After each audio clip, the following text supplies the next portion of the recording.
following announcement has been paid for by the WZWA Network. Hi, everybody. This is former WWE superstar Al Snow. Farouk Nels Bennett. C.W. Anderson. Sean Oliver. My name is Eugene. And you are watching the Insider's Edge podcast. Now get on the train.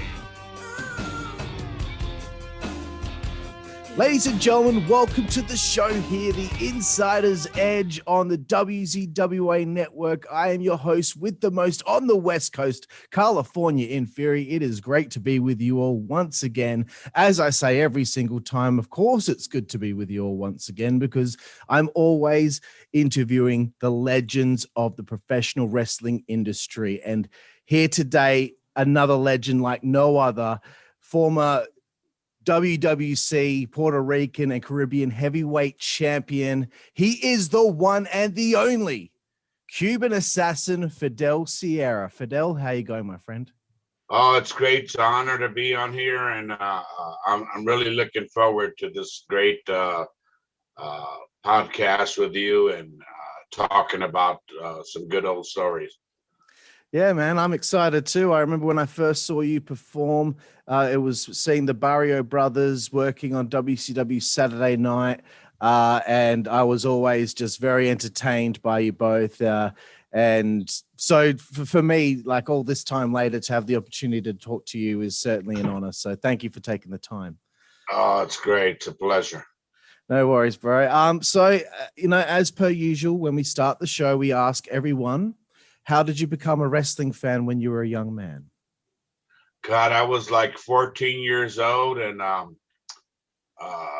always loved wrestling. I even did a little bit of amateur wrestling at world famous Sportatorium in Tampa, Florida, that Eddie Graham had every Saturday morning. So as I was probably 12 years old, I was doing like amateur wrestling there. And then, and then got into the going to the matches with Bill Alfonso, ECW Fonzie. Yeah.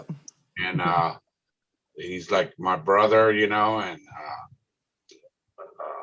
we would go every week. And then I always told everybody, that's what I'm going to be when I grow up. I'm going to be a pro wrestler. And I even had a coach laugh at me one time, you ain't never going to be a pro wrestler, and he basically was bad for a junior high coach to tell you this, and you ain't never going to make it and nothing and da.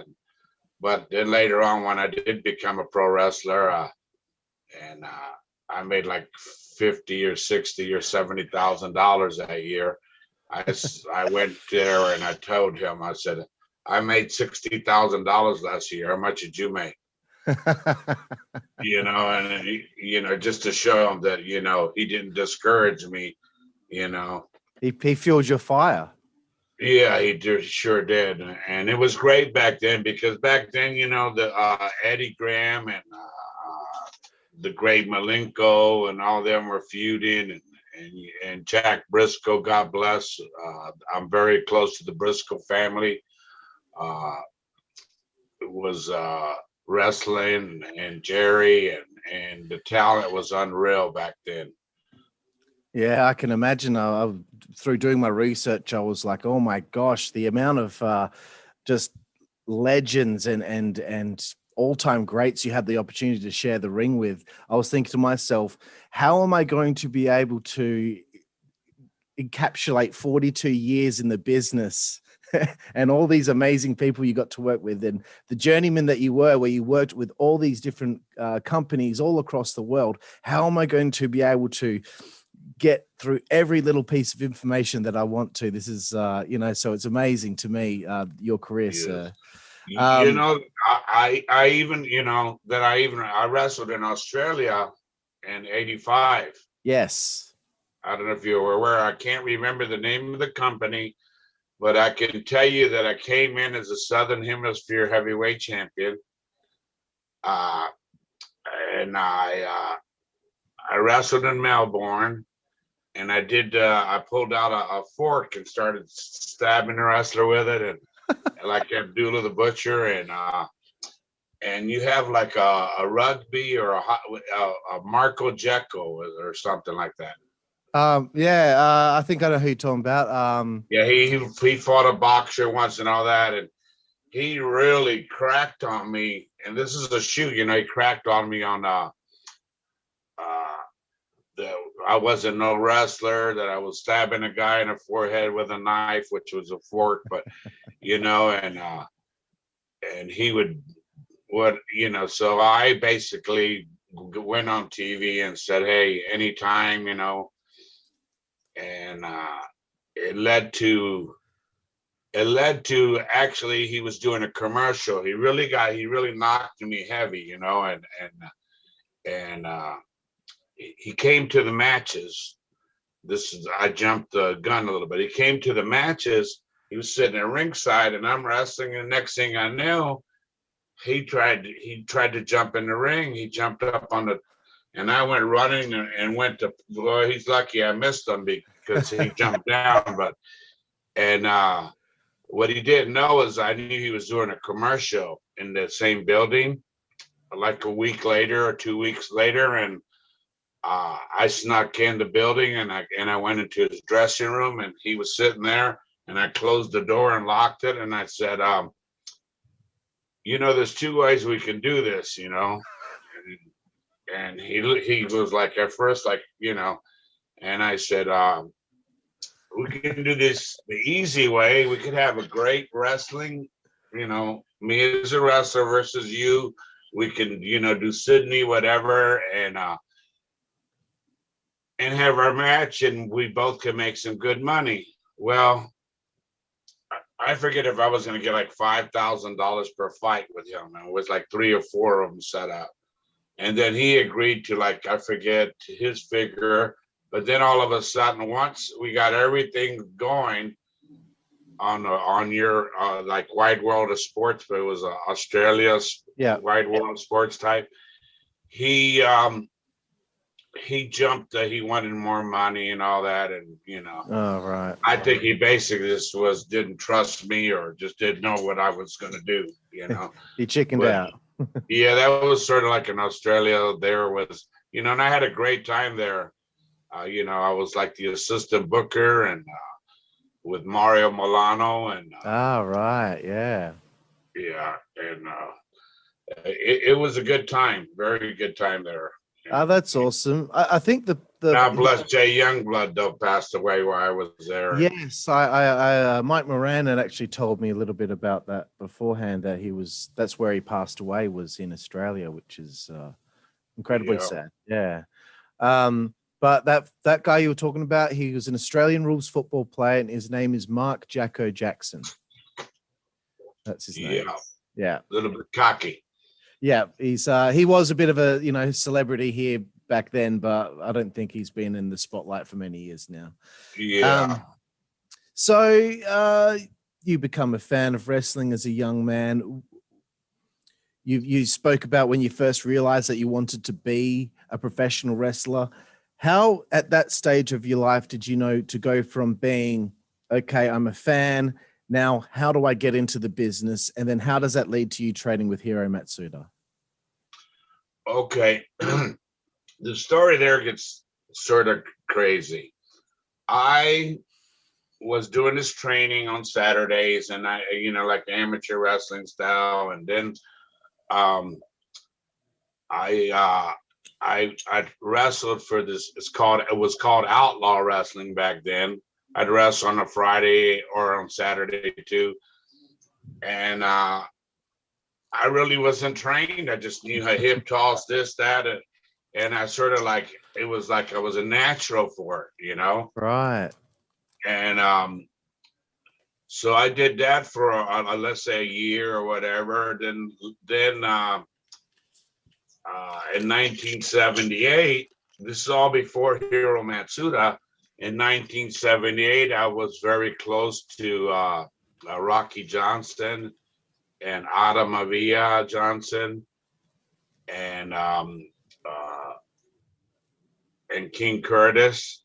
Right. So between them, they helped me get booked in in Dallas, Texas in 1978.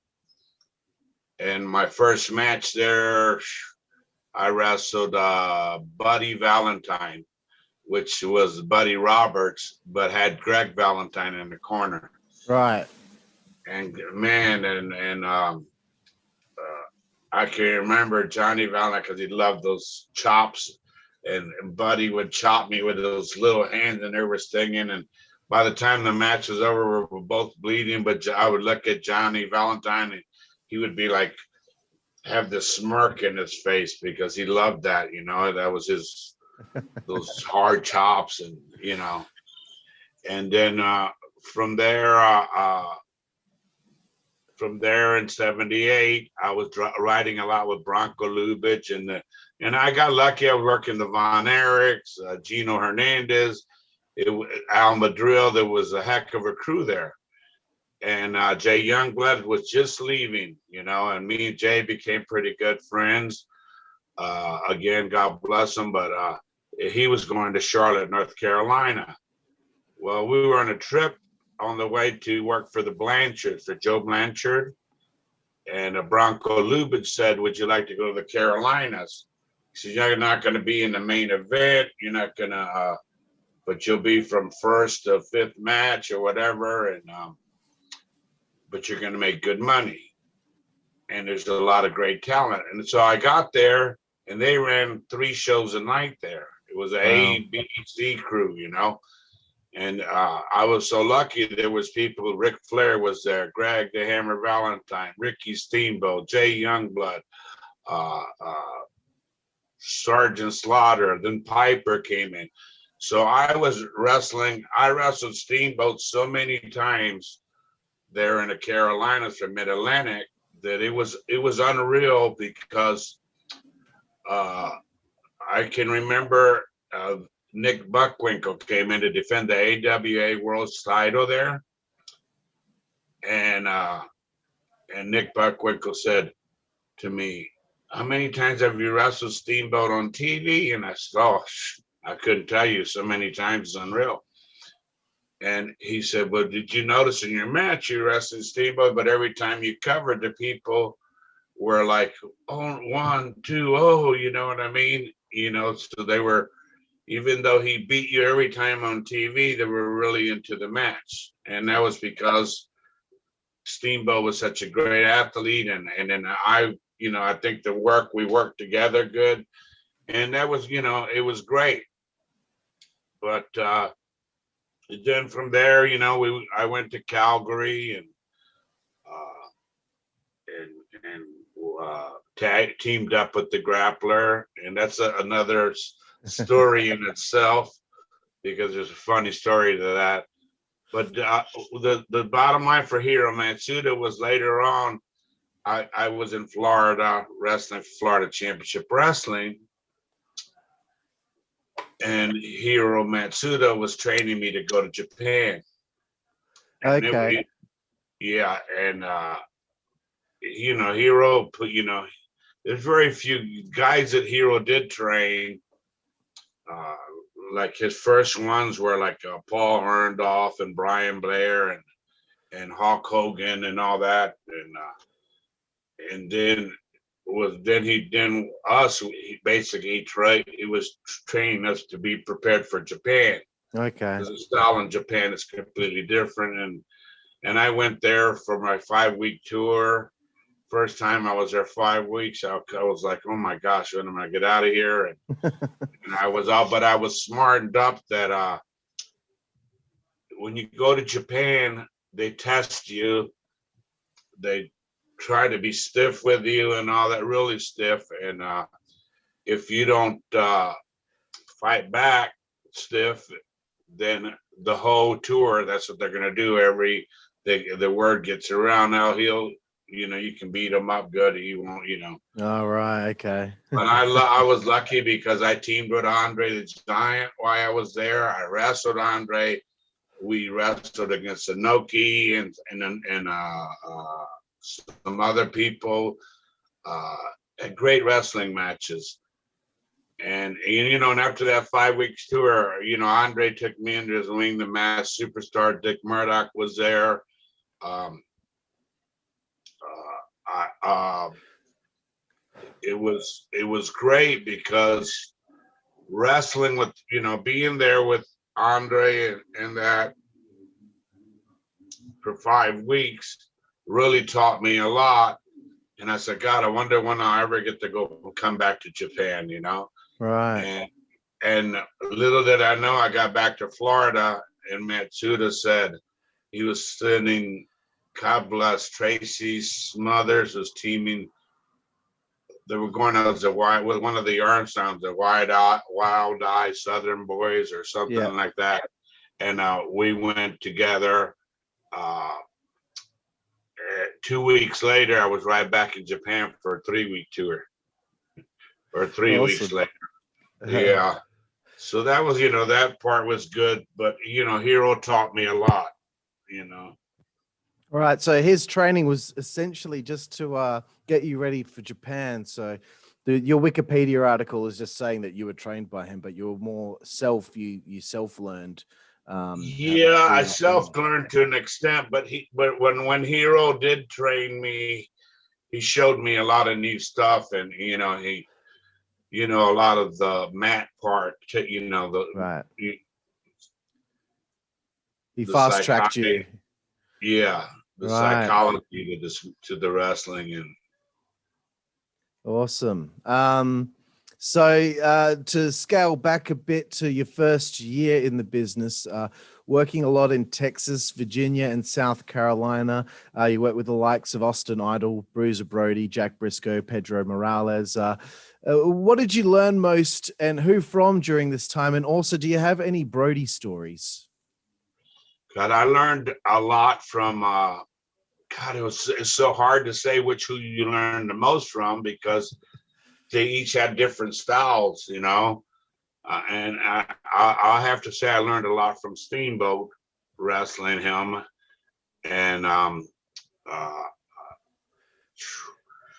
and wrestling with either me and Don Cornotto or me and against Jay and Rick and Ricky Steamboat, and then thing was different. I mean, like I'd wrestle like Coco Samoa in an opening match, and we'd tear the house down. The people were like so into it, and then I'd go and be on TV, and I'd be wrestling Blackjack Mulligan, or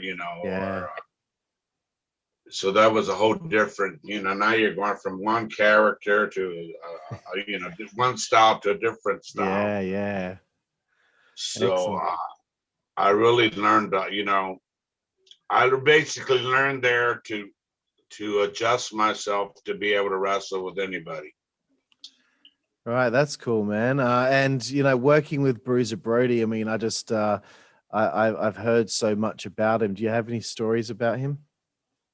Well, Bruiser Brody, I wrestled him a few times. I wrestled him in Florida before he became Bruiser Brody as Frank Goodish or however, he used a different name. But when I was wrestling in Atlanta, and this was in WCW, it was still NWA, but he would fly in and he would always come and stay with me. So we had a lot of road trips together, and Brody was always one that you got to take care of yourself and save your money, and he did. He was one that really saved his money, and it's tragic the way he left the rest. God bless him. Yeah.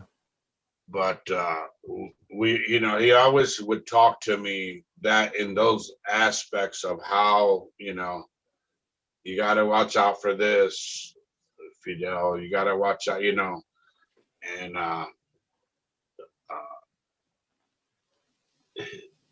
I'm trying to think of those are the only stories I have were in the cars like that, Yeah, man, that's cool. Yeah. By I guess 1980, you start working for Pacific Northwest Wrestling as the Destroyer.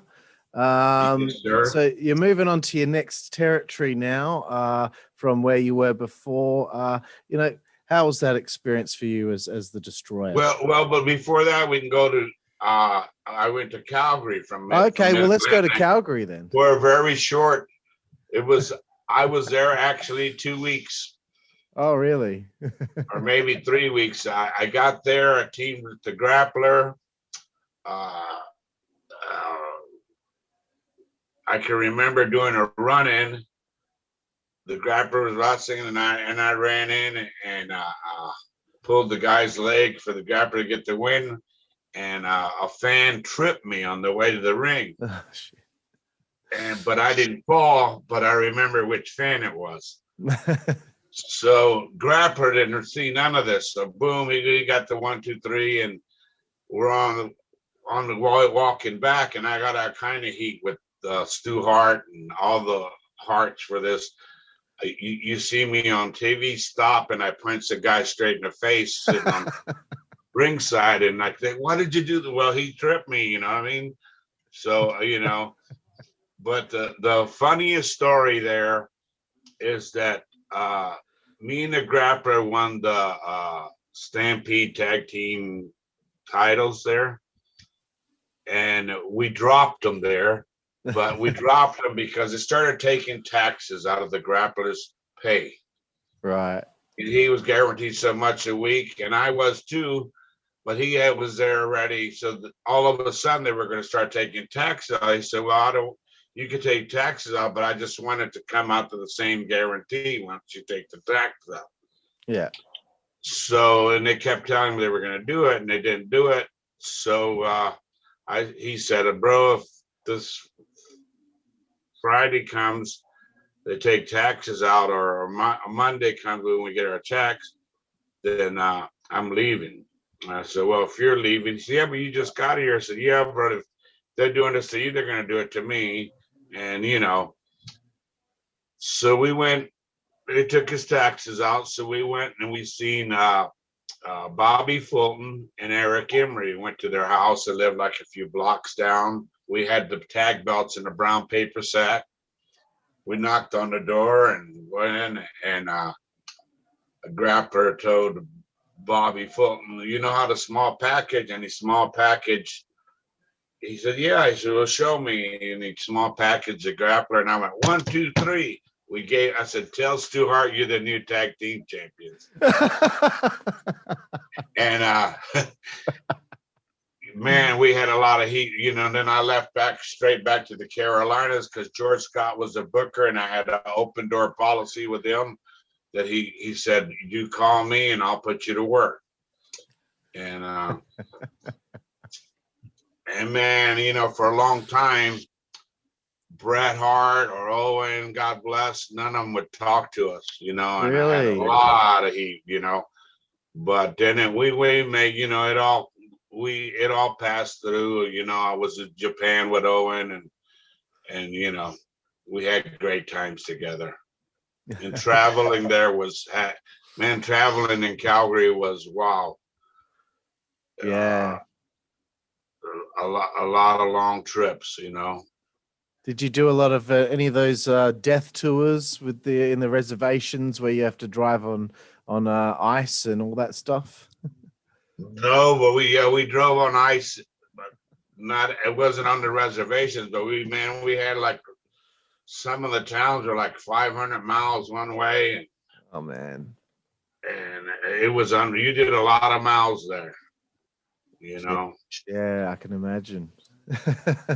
But it was part of learning the business, and the reason I went there was because of my position was going to be at a higher, and I wanted to elevate myself to be able to do promos and all that, which I was making a lot more money in the Mid-Atlantic. But even George Scott said, why do you want to leave it? And I said, well, because I'm going to be used a lot better, and I can make, and I can get interview time in and all that. Yeah, and you don't want to be pigeonholed into just being like an opening match kind of guy, and you want to, start to learn more skills, and you can only learn those skills if you practice them, and practice makes perfect, right? Exactly. Yeah. Exactly. No, I So get then, where you're coming from. yeah. So from there, went back to the Mid Atlantic, and then Mid Atlantic, Mid Atlantic went to Georgia for a while, and then from Georgia, I ended up in Florida, and at first they didn't want me in Florida because they considered that I was from came from, they didn't like that I worked for an outlaw group. Oh, right. Oh, that was still. But then that was all because I already talked about the hero man. That was all straightened out, and Yeah. that's when I ended up going to Oregon. And like you said, I went to Oregon. I was on the way. I stopped in Dallas to work a show, and they said Gary Hart said Don Owens said for you to give him a call. I called Don Owens. He said, "Do you have a mask?" And I said, "Yeah, I got a couple masks." He said, "Well, you're going to use it because you're going to be called the Destroyer." And then right away I said, "Well, Don," I said, "there's already Dick Byers, he's the original Destroyer." And Don Owens, and Jesus Christ, I don't care. This is Portland, Oregon. It's my Northwest, is my territory. I want you to be the Destroyer. You're going to be the Destroyer. Well, I was the Destroyer, and I was lucky enough there to be part of Playboy Buddy Rose's army. Yeah. Teamed with Rip Oliver, teamed with Playboy Buddy Rose, held every title they had there as the Destroyer. Then later on, I turned babyface. Then I came back as the Assassin. Well, with all those names, surely you're not going to be lower on the card. If you find out you're going to be called the Destroyer, you might be thinking you're going to be getting a few wins under your belt. Exactly. Then when the Assassin part came up, let me know if I'm jumping the gun on this, but no, go for it, man. The Assassin part came up, and I had left, and Don Owens always. Don Owens is the best payoff man in wrestling to me. He really paid very fair. And Don Owens always said, "You got a place to go. If you're ever somewhere and something goes wrong, call me and I'll always fit you in."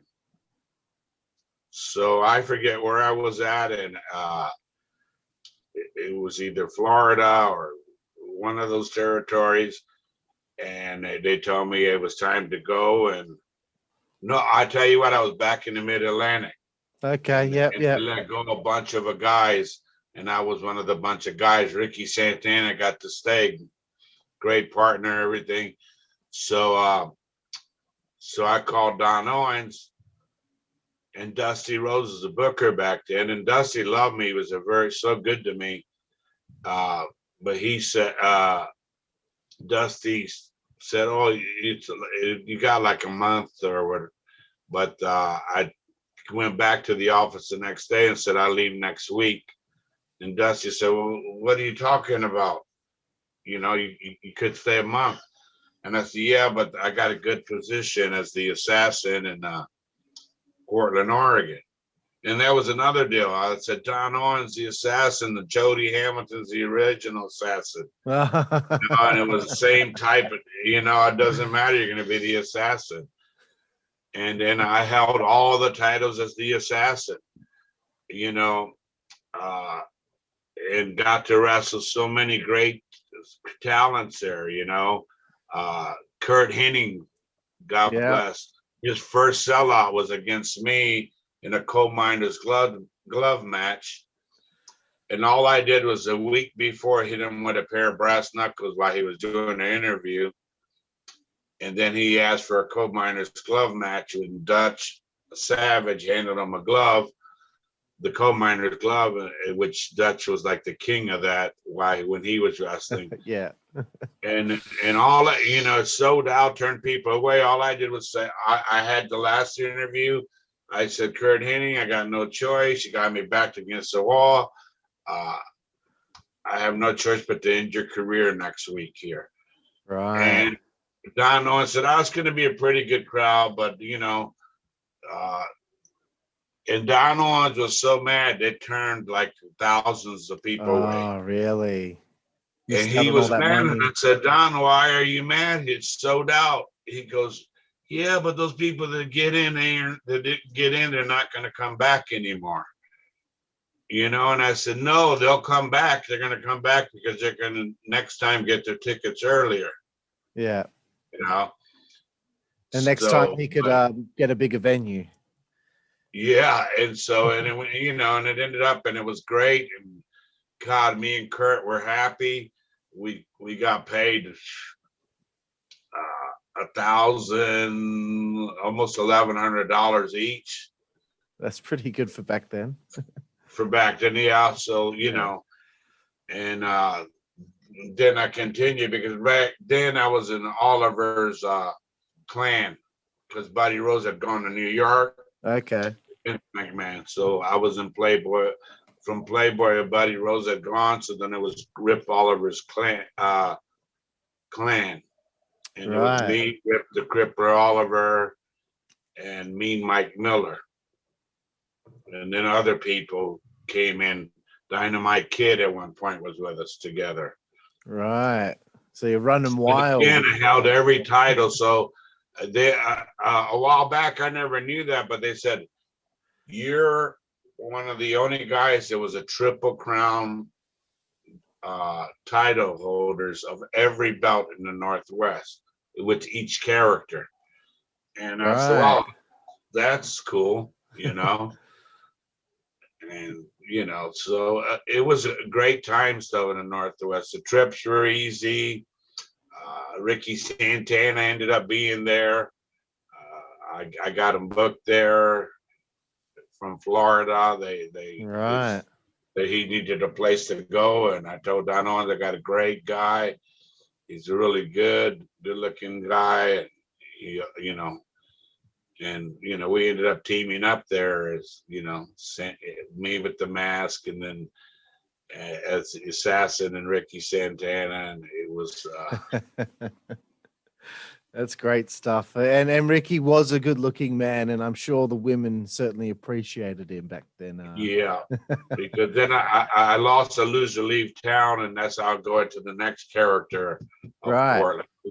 I lost a Loser Leave Town, went to Japan for 5 weeks. It was when the movie Top Gun came out. Oh, right. Yep. Yeah, so I had these masks made, and I said, "I'm going to come back as Top Gun." and that's what I did that, and it got over. It was like, wow. Sold a lot of pictures, and because the movie was so hot then with the first, that it really got over big. Smart thinking. Yeah. So, and Yeah, I played the top, the Top Gun. Yeah. It was fun. That's hilarious. That's great stuff. So you did mention you worked a lot with Curt Hennig. Every time someone mentions Curt Hennig, I have to ask you any fun stories or ribs that Curt pulled. Please indulge me. It's like my favorite thing. Curt would do the most ribs. I seen him pull a rib on a guy named Scott Ferris, and it was a heavy rib though.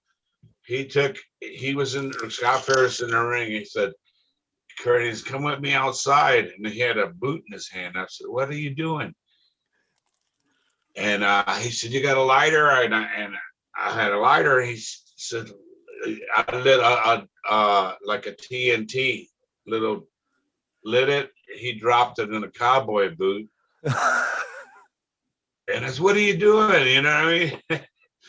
I lit it. He just like threw it in the boot. And then we got back. The boot went flying in the air, spinning, landed back standing up, but the hole from the bottom, so it would look like somebody had took a razor blade and slid it all to pieces.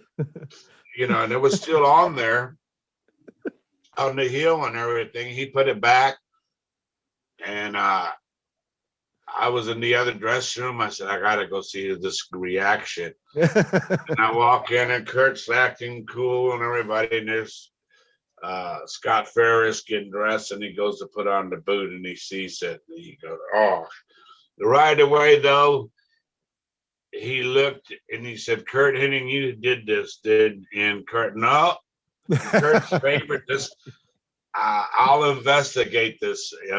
I have to call Mr. Fuji investigation, he would call it. And man, I seen him put locks. You know, he pulled a rib on me one time, and I know it was him. He put my bag. We all rode together, and he put my bag on the back of a trailer hitch. You know. Yeah. And it was Rip Oliver was doing the brights at us, and half my stuff had fallen out of the bag on the highway. I went back, and he would swear, and God bless to the day he passed away, he never admitted that he did that. But he knew it was him. But I knew it was him, you know what I mean? Because there was a lot of stuff. I'll tell you, he pulled a rib one time in Salem, Oregon. We all were in a battle royal. He had somebody, and I know it was him.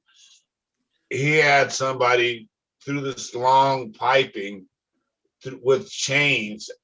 We came back from the battle royal. Everybody's bags were locked to the chain, hanging.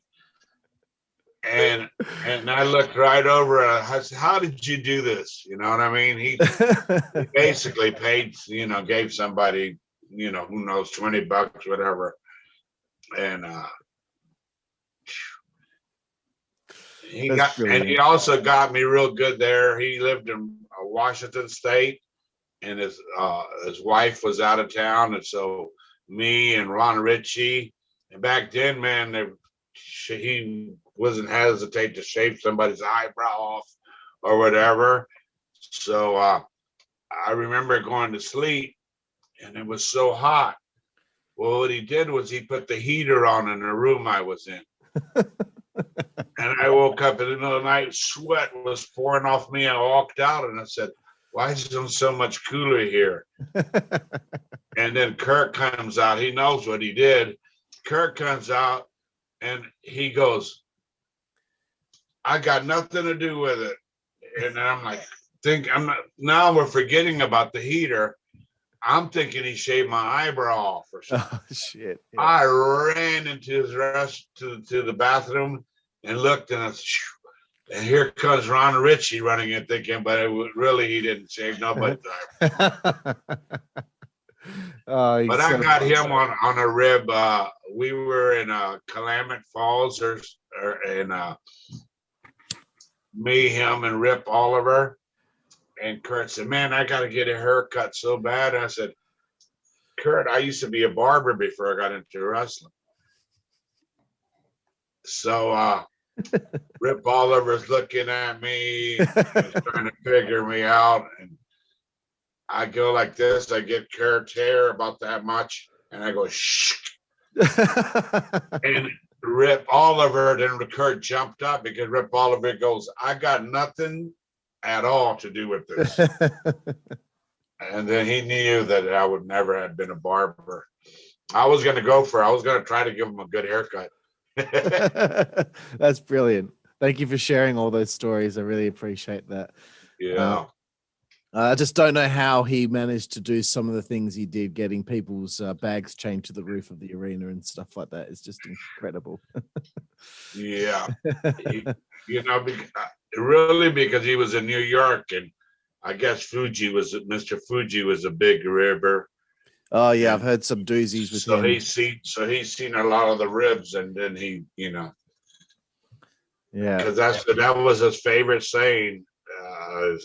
This is a Mr. Fuji investigation. I have to call him and find out. My favorite Mr. Fuji story that I heard was he was traveling to a show with a guy who was new to the business and wasn't really well versed with the area that they were in. but the young guy was going to be driving Mr. Fuji to the show, and Mr. Fuji was going to be directing this young guy to the show. It took them like 7 hours to get to the building, and they did the show, got back in the car to go back to where they were. And when they went back, it took 15 minutes to get back to where they were. So 7 hours, essentially ripping himself in the process. Just Yeah. that's fantastic. So Andre the Giant, 1984, is when I first saw in my research that you had done some stuff with him. I think you're working against him in a few 6-man tag team matches. And you've already mentioned your time with him in Japan. I'd like to, again, ask you, do you have any stories of you and Andre the Giant bonding? Did you ever see him drink 101 beers in one night? Please. No, I've seen him drink gallons of wine. I've seen Right. him drink the giant bottles of wine, like 3 of them, like nothing. And I guess the biggest rib I ever, not rib, but him and Buddy Rose didn't click off somehow. Buddy would get under his skin for some reason. And I'm going back to, we were in Seattle, Washington, and we were like in it was, I want to say Andre, Jay Youngblood, and maybe Matt Bourne or some of that against me, Rip Oliver, and Mike Miller, or, Yeah. or it might have even been Dynamite, but Andre got Buddy Rose good, and Buddy had him in a headlock. And you know how you spin the guy back to try to pin him? Yeah. Well, Andre did that, shoved his thumb up Buddy's ass. I mean, all you seen was Buddy Rose eyes go. That's amazing. Oh my God! So that's like the best Andre the Giant story. Besides him getting me in Japan good, but he, Buddy Rose was wow. But that's incredible. 1985. You are now known as the Cuban Assassin. How did Right. that come about? Well, that came about with the original Cuban Assassin, Angel, in Calgary. We were in all, well, that's from back when we were in Calgary. Yep. And we were supposed to go to Japan together as the Cuban Assassins. We took our pictures, everything together, and it fell through and never went through. And then Angel said it didn't work out, but here's the deal. He said, if you want to use the name Cuban Assassin, he gave me permission. He said, there's a lot of places you're going to go that I'm not going to go. I don't plan on going to Florida. I don't plan. And so that's how I ended up with the name. But I put Fidel Sierra, the Cuban Assassin, because being Cuban and back then with the Castro and all that, it got a lot of heat. Absolutely, yeah. Well, it's good. So that's how I got the name, with permission from he is the original Cuban Assassin. Right. So unlike the Assassin and the Destroyer, now finally you're doing something where you got the permission. Exactly. Believe me, because the other ones, Jody Hamilton, the original Assassin, he would give me hell every time he seen me after years after that. I could have sued you. You took my name. I said, I didn't take your name. Don Owens gave me your name. Yeah, no, none of that was your fault, but I can still imagine that those two probably wouldn't have been too happy about it. No. So I wanted to know about your time in Puerto Rico. I think it's 1985, but I might be wrong that you first go there. Is that correct? Yeah, it would be around that time. Yeah, because from there that's when I went to Australia. right. Okay. So yeah, I was there. Um, I went to Puerto Rico. They teamed me with this guy, the Angel of Death, well, anyway, he was he spoke Spanish too, but they didn't let the people know he spoke Spanish. And it was me and him, and they had us wrestling the Jumping Joe Savoti and Al Perez. Yeah. They would come out to the ring like with a Rock and Roll Express there with the music playing. And our first TV there, we ran out, got them, broke their, hit them with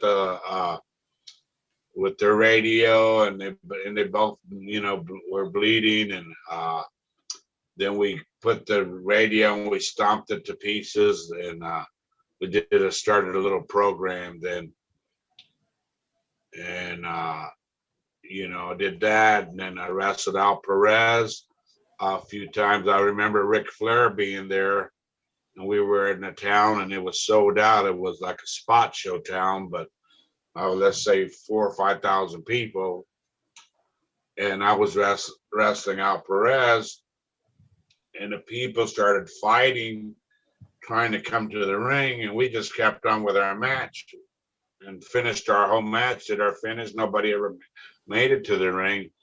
And I remember Ric Flair, when we got back, Ric Flair chewed me out. He said, anytime that ever happens, you just leave right then, the heck with the match, and come back to the dressing room. So somebody could have got hurt bad in the audience, or one of you guys could have got hurt bad, Yeah. And that was a lesson, and I didn't even look at it that way. I just looked at it like, wow, I got a lot of heat.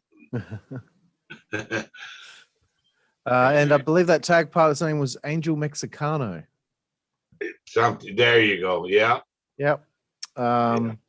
Really good guy. Yeah, I mean, so Puerto Rico is crazy. It's a crazy place, for a wrestler. And I'm sure even if you work there these days, the crowd would still be unglued every time you perform in front of them. So this must have been just an amazing experience to feel that heat when you're a heel in Puerto Rico. Yeah, and you know what I loved about Puerto Rico? Carlos Colon is the Hulk Hogan of Puerto Rico. And what I like about Puerto Rico, well, even till this day, if you're in a match and the baby face starts fighting you back, they're wow. Yeah. The fans are into it like that, and I had a lot of great, a lot of history there in Puerto Rico with Savio Vega, with Carlos Colon. We sold out Caguas, Puerto Rico. I don't know how many weeks in a row, and all around the island. Of course, it took a lot for that. I beat the heck out of Carlos with the flagpole, with the Cuban flagpole, and I even at one point took the Puerto Rican flag, put it on the mat, and wiped my feet with it, and then ripped it in two, and I almost didn't make it back to the dressing room. It was against Carlos and Savio Vega, it's TNT, and it was a lot of close calls. And my wife Fantasy got involved with me, and she would have her purse, and inside her purse would be like a brick in the purse. Okay. But it was really like, we set it up for the brick in the purse, and I would hit, boom, she would hand it to me, I'd hit the wrestler would be bleeding. And and then the first time Invader came running out, and Ricky Sedan and them, and they pulled out, and it was pointy brick like that. Right. Because why we ended up putting the toilet paper was because one time she hit the brick was still in there. She hit Ray Gonzalez with it, and the tip of the brick he busted his head in it. Again, like 8 or 9 stitches. Oh, And wow. and so then we just went with the toilet paper in there, because everybody, in their people's imagination, it was always Yeah, a of brick. course. Yeah, But that's smart. a lot of heat, man. I was there with the bushwhackers, Yeah. which at that point were the sheep herders, and there was a lot of riots, a lot of making it to the car with them, and people trying, and the fans. Literally, we had guards in the front, back, sides.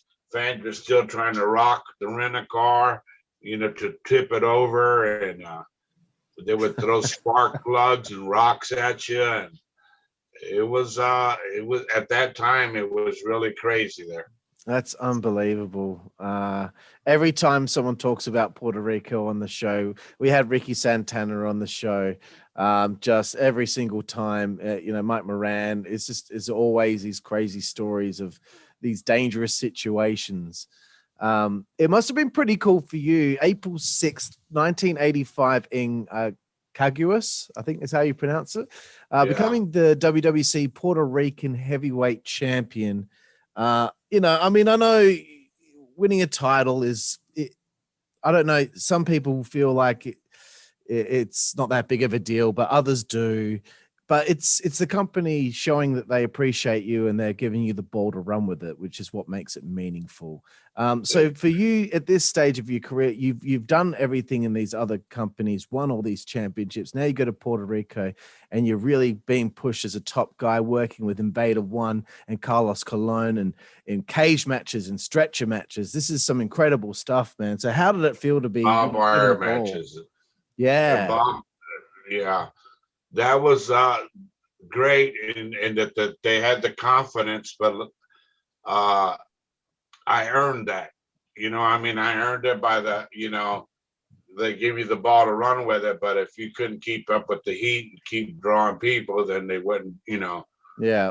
So Carlos Colon and them had the faith in me that, that I was doing good and that I was a hot heel at that time. That's why they didn't expect some of the crowds. I remember Hugo Simonovic said, wow, I expected a pretty good crowd in the Caguas or wherever I was in Carlos, but I didn't expect it to sell out. But it did, and it was, I had a lot of great matches with Carlos. I enjoyed every match I had with him because I knew we would have the people in the palm of our hands. Yeah. And had a lot of great matches with Savio Vega. With Fantasy against Invader, we drew one of the biggest houses in Bayamon, Puerto Rico. And I think it was 19,000. Wow. And there was a lot that led up to that, even where Invader went to my wife Fantasy came into the ring with the purse getting ready, and Invader went to, and she was behind. Invader went to hit me with a hard punch, and I ducked, and he ended up hitting her with a hard punch. Right. And she went down, and I'll tell you how much heat we had. That they stretchered her to an ambulance. They filmed the whole thing, which led to a giant feud with me and him. But the people were all screaming, "Que se muera, which let her die, let her die." And I'm like, wow, that's serious heat. That is. And that led to a lot of, that's how we led to that big house, because then they showed me in the dressing room the next week, and showed me go into the babyface dressing room, and they, here I am as a heel, run into a babyface dressing room, attack Invader in a chair, and started beating the heck out of him, and all the baby faces are trying to hit me and pull me off, and I was pushing them away and all that. And then I did this interview, like, and it was like in the babyface dressing room was on one side of the hill, and in the middle there was like a boxing ring, and so there was like in a giant garbage can, and I kicked it. Happened to be empty just in the interview. Didn't even realize it, and it went flying into that ring, and I was cutting the promo, and it just really everything just fit in, you know. Right. Yeah, that's cool, man. I really wish, you know what, I'm going to make sure that I take some time to seek out some footage from this stuff, because it just sounds really up my alley and the kind of stuff that I like to watch. Unfortunately, I haven't had the chance to see enough Puerto Rican wrestling, but every time I hear these stories from you guys, I'm like, man, this sounds like my thing. Yeah, you know, and all this, like that feud with Invader and all that was all after whatever happened with him and Brody, you know. Right. Yeah. And I was in Japan when whatever that happened, and so I never, you know, God bless Brody, was such a good friend, and I never questioned, you know, it bothers me and I hate it, but I was trying to make money wrestling, and you know. Was it always in the back of your mind every time you spoke to him or spoke to Jose?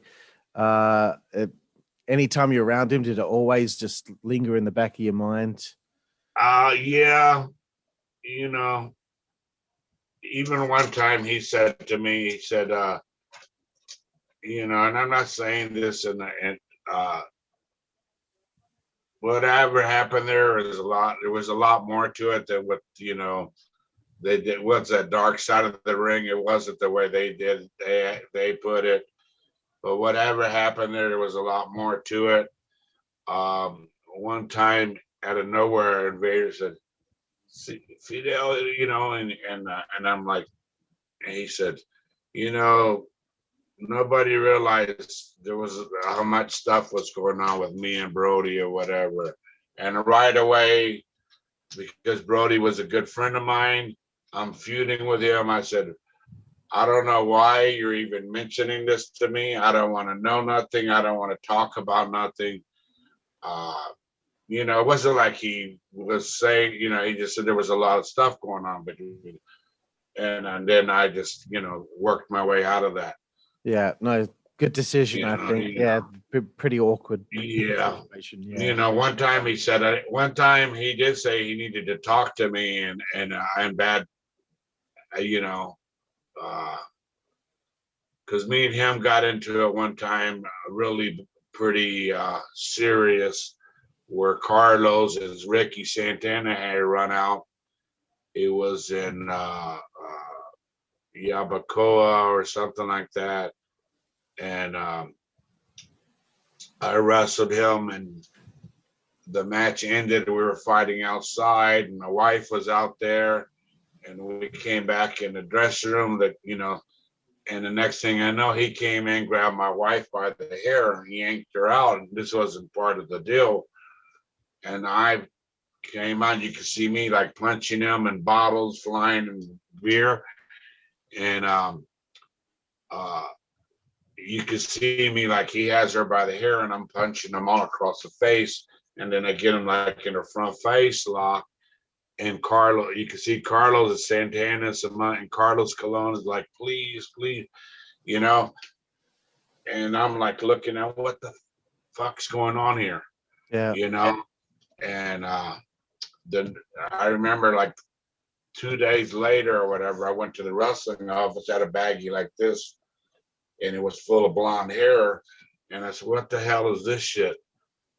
You know, what's going on with him, you know? And then he had the balls to later on ask him, he said, amigo, he said, you didn't really want to fight or whatever, you know, I just, you know, felt like, you know. And I said, yeah, I did want to fight. I said, shit. I said that, you know, He said, and then I know what, now I know what he felt like there wasn't enough what we had done, but it wasn't because none of that other part was put into the finish. Yeah, yeah. That really, but we got over it. Yeah, he just didn't clear it with you beforehand. No, and I don't. I think it was just like it just happened right off the fly, right there. Just he felt like, well, we need to add a little more to this. Right. Yeah. So I wanted to bring this up, and if you totally don't want to talk about it, it's totally fine. But I don't know. I just thought it might be something to talk about, and that's when you're in Australia. And I wanted to know what your perspective was on what happened with Jay Youngblood in Australia, and what you saw or what happened. Well, here's the deal. Jay Youngblood, God bless, was one of my best. He was so good to me. We were so good. We traveled there together. We flew out of Houston to Hawaii to, I think, to Australia. And it was Jay and Mark and Mark's wife, and we were traveling. We're flying there, and I can remember then Jay was like, was not feeling too good, or was had complaints about his sides and all that. And then, Right. then when we were there, Jay, I'm in the office, so we're on our way to a meeting, and we're all going to the meeting, and Jay was like really like his side. He said, man, and I said, Jay, I said, you're maybe your pain, your appendix is bursting or something. Yeah. And by the time he got to the office, it hurt so bad that he had to go to the emergency room or whatever. And from there, he ended up in the hospital, and I'd go see him every day. And, and it ended up being something with his pancreas or something like that. Never was it about drugs or anything like that. There was rumors, and I said, no. You know what I mean? Yeah. I didn't like that, because there was another tour there, and some of the guys said something stupid like that. And I won't even mention those guys because they're not worth mentioning. And I said, no, you weren't there. You don't know. He was, and I do know that a few days before that while I was at the office, we had been drinking Jack Daniels. And while I was at the wrestling office, he got from the maid, and the bottle was at least half full, and I got back and he had finished it. And this was the days before that. And maybe, I don't know if he was going through personal problems with his wife back then or whatever, but I just know that when he was in the hospital because of that, his side hurting so bad, and then he had like a heart attack or something, and then Right. and then his last things was these machine. He was being kept. These machines were like helping him stay alive and all that, and he didn't know nobody. And I can remember I went to go see him, and I went to go see him, and then was talking to him, and I said, "Come on, brother, you got to fight through this. I know you can hear me, or not knowing if he could hear me or not. I don't think he could." And I said, "I'll be back later on." And I went. I had to get away. I went. I went and watched some movie just to clear that out of my head because didn't like the way I was seeing him. God bless. And then I came back after the movie. I said, "I'll be back later on in the evening or the afternoon or whatever." And I came back, and was again, come on, Jay, you got to fight out of this. You're going to make it, blah, blah, blah. And the weirdest thing was like a tear ran down his eye. And I don't even know if Mark and Chris know this, but the doctor came in. The only reason I got to see him so much is they made it sound like I was like one of the brothers too, like like Mark did. And the doctor said, your brother. He said your brother's bleeding a little bit inside or something. Yeah. And I went. Called Mark, and I said, Mark, just wanted to let you know that Jay's bleeding a little bit inside and all that. That's what the doctors told me. And I just went to see him. And all of a sudden, one of the nurses came to me and said, you were just visiting Jay? And I said, yeah. And he said, well, a little bit after you walked out, which only could have been like 10 minutes maybe, or he passed away. Oh my gosh. I had just hung up from Mark. And I'm like, well, you're trying to tell me that he's gone. I didn't want to accept it. And so now, now I had to call Mark back, who had just told me I'll probably be there in a couple of hours, or, and now I had to call Mark back and said, Mark, I don't know how to tell you that, but Jay just passed away. And that was so hard, because Jay was such a great person and always treated me from the time in 1978 in Dallas to the Mid-Atlantic to even Portland. We went to Portland, Oregon. He helped me go to Portland, Oregon.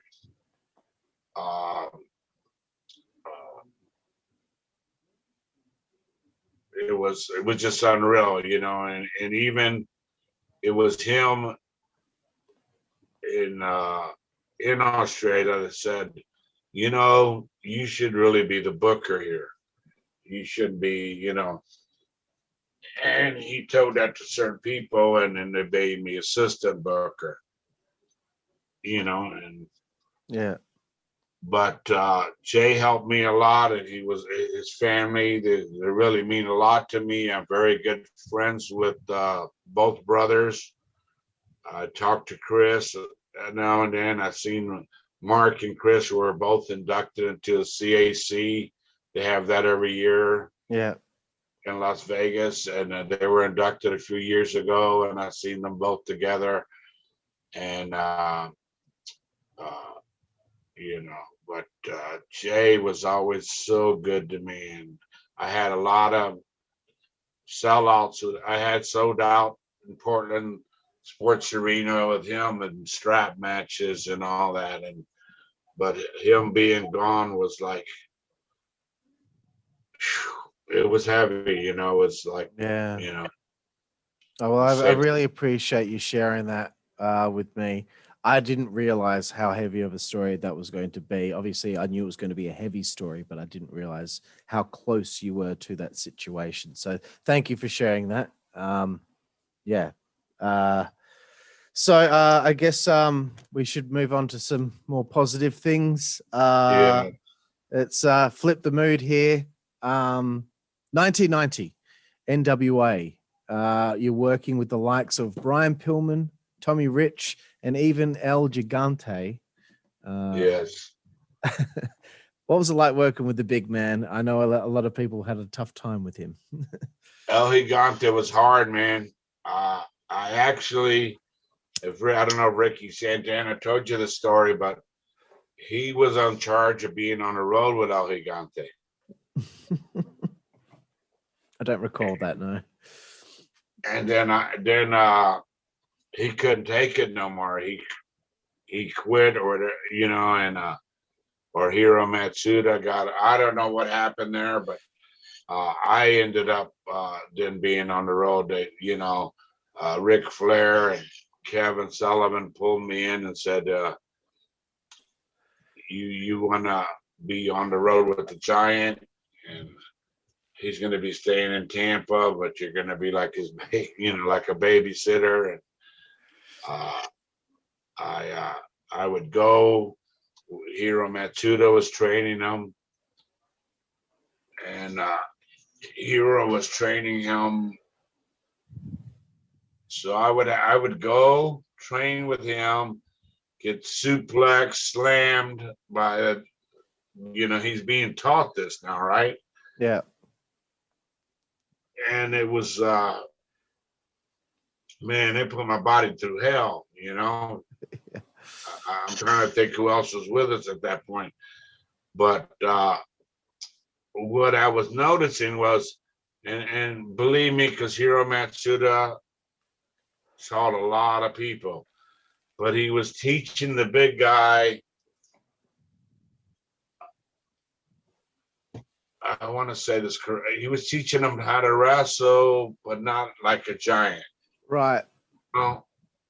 Because he was a giant. And so, when you seen Andre or whatever, they did big giant man stuff. Yeah. And so they sort of asked me that, because the Giant liked me to the point where they were going to put Hiro Matsuda on the road with him. Yeah. And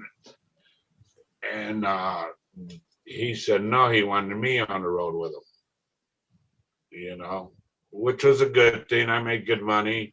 You got paid more for it? Yeah, but it was a hard thing too, because here I'm wrestling and then he wants to stay at these expensive hotels. He's making killer money. I'm making good money, but not the money he's making. So there was a lot of times, and he didn't believe in splitting rooms. So I would always have to stay on my own, and some of the hotels were more expensive, and then I'd have to take him, make sure he had to go to lunch, right, all that stuff. So it was a hard, became a hard job, and during those times I wrestled against him under mask. And my first time he appeared on TBS, I went out with him and spoke, he spoke in Spanish, and I said what he said in Spanish and English as David Sierra. And then, but I did the interview, what he said in Spanish, I talked a little bit like Dusty. And Dusty, when it came back, Dusty said, I can't send you out there no more. Dusty was the inside rib. Dusty goes, you were doing Dusty Rhodes better than Dusty Rhodes. Joking, And I said, the dream, I don't know. I guess it's from, not doing that many interviews or not, it was just the way that it came out, Right, fair enough. There was an unintended rib. Yeah, but he was hard to work with, I can imagine, yeah. And those were the days where I think shortly after that, when they were doing, they had all these guys in black outfits wrestling Sting. Yeah. And I remember one time they could put anybody under there and they wouldn't know who it was, because I think at first it started out being Al Perez, and then something happened. I heard something. I remember I was in Charleston, South Carolina. I'm not trying to get away from the Giant story, but I was there and the Giant was wrestling somebody else, and they said, the Black Scorpion or whatever it was called. Yeah, that's it. You're going to be the Black Scorpion tonight. I said, what? He said, yeah. And that was like the main event. But I wrestled Sting so many times with not the Black Scorpion that we went out there and we tore the house down, and it was, and I said, wow, the main event is the Black Scorpion. Nobody even knew it. Crazy. I think that was South Carolina we had flown into. 1994. I know I'm skipping ahead a few years here, but you're working with WCW 1994. Things are obviously starting to change with the company now. It's no longer the NWA. Ted Turner is now a thing, and things are starting to build up for the company there. What were you noticing every time you were there, the changes that were taking place in WCW? Oh God, there were so many changes. Was that when Eric Bischoff was in power yet, or not? I think he was on the cusp of being in power at that point. Yeah, I think coming into like mid '94, early '95. There was Jim Herd that was in charge, Yeah, and then Eric Bischoff took over. that's it. Yeah, And you know, in this business, you know, and me and Santana were together, I think, at that point.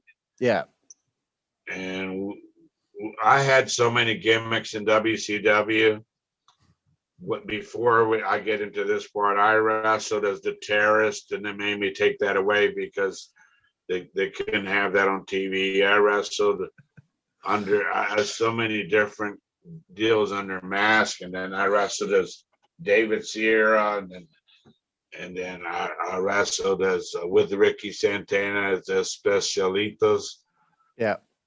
And then we lost our mask in Daytona Beach at the beach brawl, whatever. Yeah. And then we became the Barrio Brothers. Ricky Santana is one of my best friends. He's like my brother, and one of my greatest tag team partners of all time. Yeah, he when I interviewed him, he had nothing but just the utmost respect and kind words to say about you. And I'm definitely going to sink into the Barrio Brothers run very soon. I wanted to ask you about 94 and 95. You work some matches for the World Wrestling Federation. You do work on the February 5th, 94 episode of Superstars, teaming with Barry Horowitz against the 1-2-3 Kid and Marty Jannetty. And then you also teamed with Ricky in a few tryout matches in June, but you weren't signed. What was going on there? Why don't you think that the Barrio Brothers were signed to the WWF at the time? Well, there was when I wrestled Marty Jannetty and the 1-2-3 Kid, me and Barry Horowitz, I was just doing some shows that I got booked on.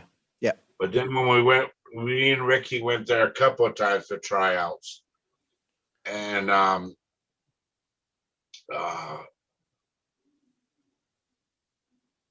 there was some heat between Ricky and Shawn Michaels. Right. Way back to the San Antonio days. Okay. And I think what happened there myself, is that I know we passed Shawn Michaels and hey, hi, and he just kept walking by, and Ricky goes, hey, we were together in San Antonio, whatever. And he kind of put Michaels on the spot there, right? Now, did Michaels go back and tell Vince that, or did, the politics of our business? All I know is that things looked good. We had good matches. And the guys that put us over were the ones that got hired, and we didn't get hired. I don't even remember who we worked with. All right. So we knew, and then later on we had another chance. And I remember Vince McMahon saying it was me, Santana, and we were going to have Fonzie as a manager. All right. Okay. And Vince jokingly goes, you guys are good, but he made it sound like, but that you're already out of the pit. You're already struck out because you got brought Fonzie, but Vince said it in a joking manner, but he wasn't joking. Right. So that's what happened there. I had another time when I was supposed to be there, go there. Kurt mentioned me in a big meeting, and that's when Scott Hall was doing the Razor Ramon deal, and Right. Kurt said, "Oh, you should put. I got a great guy to put with Scott Hall. He's Cuban, blah blah blah blah, and well, Razor Ramon or whatever, and Fidel Sierra, da da da. He's and Scott. Kurt Yeah. Henning to me. Said, yeah, Scott Hall said, oh, that's great. Now you want to put a coke addict with me. Why he would say that, I have no idea. And then I look, now I get along with him now. Back, he had a lot of heat with me for that. Yeah. But then I look into everything that happened down the road to him, Yeah. And I said, well, as in karma, that's sort of like karma, Yeah. Not that I was an angel, but, it was just it was like cutting my throat, 'cause Exactly. I probably would have had a good job then. Absolutely. And it would have made sense. It would have been a good teaming, I think. Yeah, and that's sort of like in WCW when, I don't mean to jump back and forth, but in WCW, we were being promised this and promised that, and Ricky couldn't take it no more. And we were in Orlando at a taping, and Ricky told Eric Bischoff we needed to talk to him. And Ricky told me, so I'm probably going to get us fired. And I said, no, you just do what you got to do. And Ricky asked Eric Bischoff, how come there's this many Latins in California, Texas, Chicago, New York, Florida, Puerto Ricans, Cubans, Mexicans, and you're not featuring none of them on, And Eric Bischoff looked straight at us and said, I don't got an answer for you. And then basically Ricky couldn't take. After that I called Puerto Rico to Ricky, said, oh, Carlos ain't gonna want me back in Puerto Rico, whatever. I called Carlos. Carlos talked to Ricky, and Ricky went back to Puerto Rico. I stayed in WCW, and down the road, Eric told me, Ole Anderson, I think was the Burker then. Down the road, Eric told me, man, your wife get this, and that, and you talk to Sting to get these outfits where he gets his nice jackets made and all this, and I'm gonna put you guys on a contract, and it's gonna be good, and da da da da. And Ole Anderson said that ain't never gonna happen. And I'm like, and I think Ole Anderson stopped that. He talked to Eric out of that, and it just happened that way. Why, I don't know. I never really. I spend more time around Gene Anderson than Ole Anderson, but so there was another time. Boom, got right. knocked right out of the picture. Yeah, that's strange occurrences going on in the wrestling business. Aren't so strange, really. No. No. I was interested in this 1995 ECW. You work as the terrorist there, which is right. A hectic name for a character. You work with Mikey Whipwreck, Marty Jannetty, and you also work as six-man against Hack Myers and the Pitbulls. How did you feel working in front of that ECW audience, and what was that experience like? It was so great. It was really great. I mean, I did a lot of stuff for the ECW. When they would come to Florida, I would my wife would manage me, and I'd wrestle different people. But with Hack Myers, God bless, he was such a great guy, and the Pitbulls, and it wasn't such a different, because you know how the ECW crowd was, you know what I mean? Yeah. And I can remember the reactions of the people, you know, the stuff they would scream. And I remember at the fairgrounds here wrestling, and I got on the mic, and the wife got on the mic, and we had so much, you know what I mean? They started, you know, screaming everything. They started screaming at her, she's got herpes. You know, and, you know how they were. And after we got such a reaction that Paul Heyman said after that, you guys don't get on the mic no more. You know what I mean? Because it was, and we were, I was putting somebody over. I just was trying to, you know, nobody told me not to get on a mic, you know, until after, when they see that reaction, they, you know what I mean? Yeah. That's good fun. So, yeah, you know, and Fonzie, he had a big part on getting us booked there. That's for cool. some Yeah. shows. And another match that I saw, which I thought was interesting, 29th of April, 1999 in Palmetto, Florida. Danny Doring and Roadkill take on yourself and Ricky Santana in a tag match. So the Barrio Brothers work a match in ECW, is that right? Yeah, I believe so. Yes, sir. Yeah, so that's pretty fun. You guys got to work there together.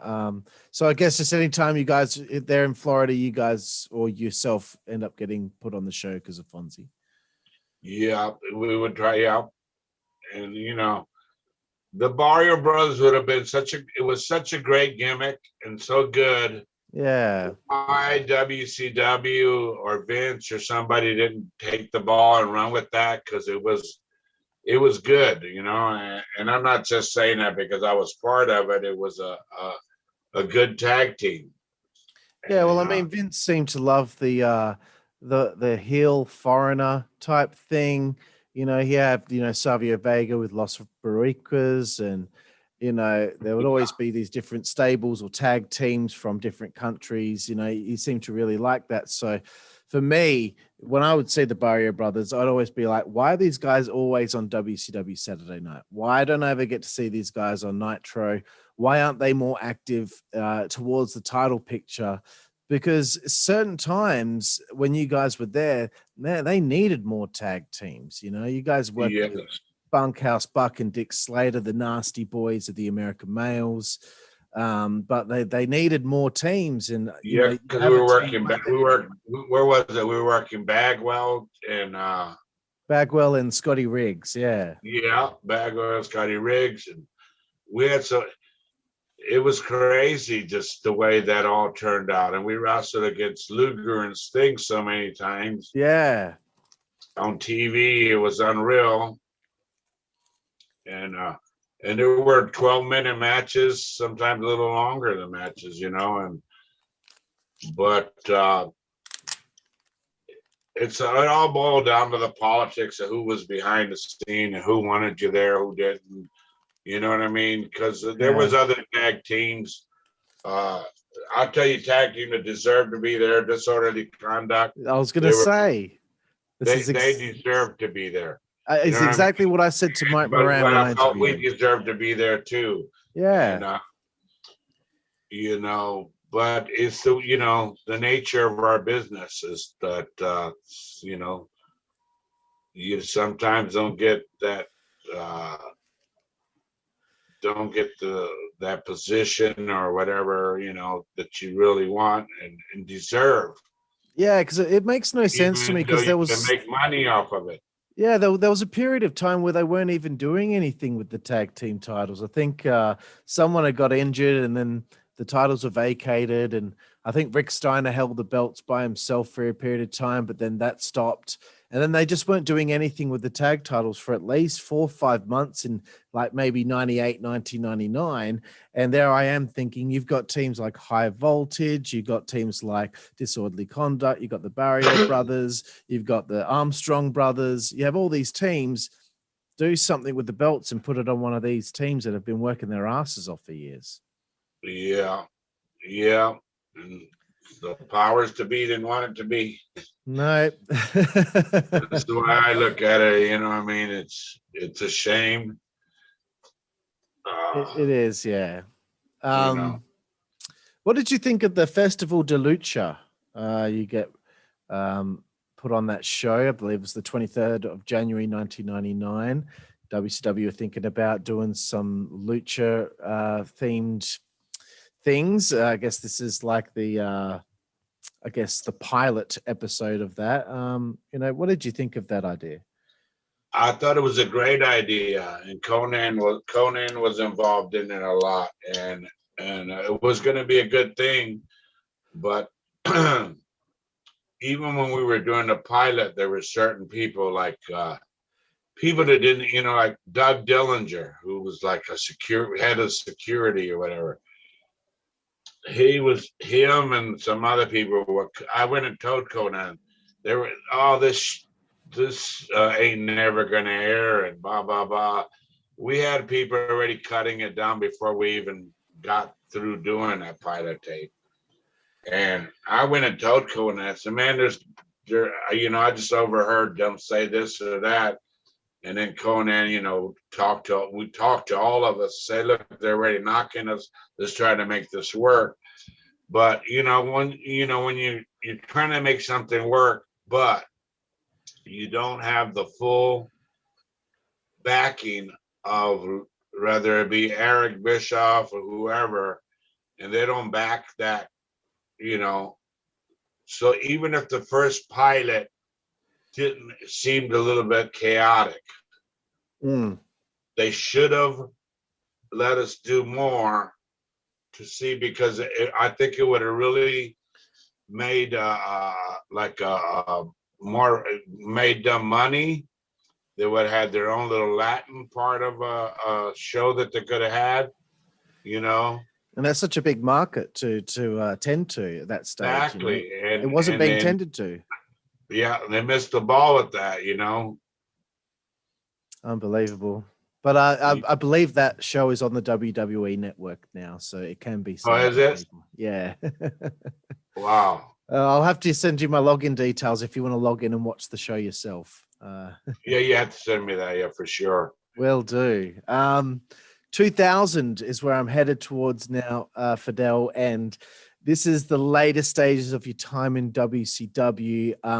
I know WCW Saturday Night was on its last legs before that show was going to be repositioned as a morning program before it ultimately got cancelled. But the later stages, you're working with Jim Duggan, you're feuding with him for the television championship.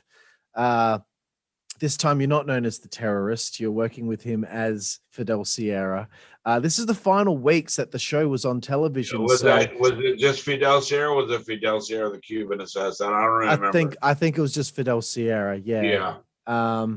So, for you to be in, like, I guess it's a small program, but you're finally getting some sort of angle for the first time in years, because they haven't done anything with you, which is just mind blowing to me considering the talent that you have.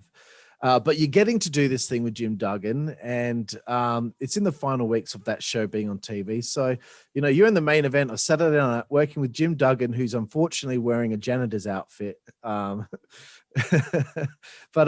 how was that for you? That was, that was going to lead it into a lot. That's when they had Duggan take the TV title out of the trash can and all that. It was, but Jimmy Hart was in charge of WCW Saturday Night back then, and Jimmy Hart had a lot of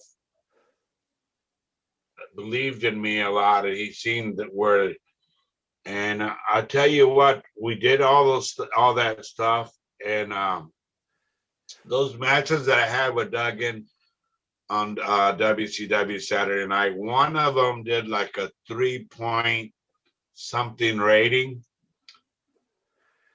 And then Nitro came on a Monday, and this is what ended that, which is really crazy. But Nitro came on a Monday, and they only beat that rating by very little. Really? Yeah, for that segment, and Eric Bischoff is what I heard, since then I see Eric say hello, I know his son. So there's no heat there with me and Eric at all now. But Eric Bischoff told Jimmy Hart, said, you got to end that right now, that Doug and Sierra, because the rating was this, and Monday we had Hogan and this and that, and the rating was just, a little bit higher. Right. And That's so, and I remember Doug in one time Flair said, what's wrong with Hacksaw? We were in Orlando at the Amway Coliseum or whatever, and I wrestled Duggan. We didn't lock up for like 3 or 4 minutes. We went like maybe 10 to 12 minutes.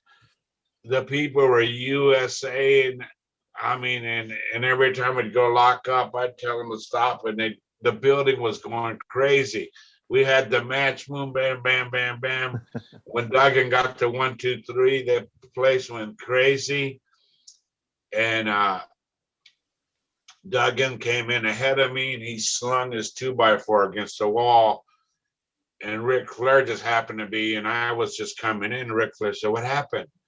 And I said, no. I said, to be honest with you, Rick, I said, Duggan can see what I see.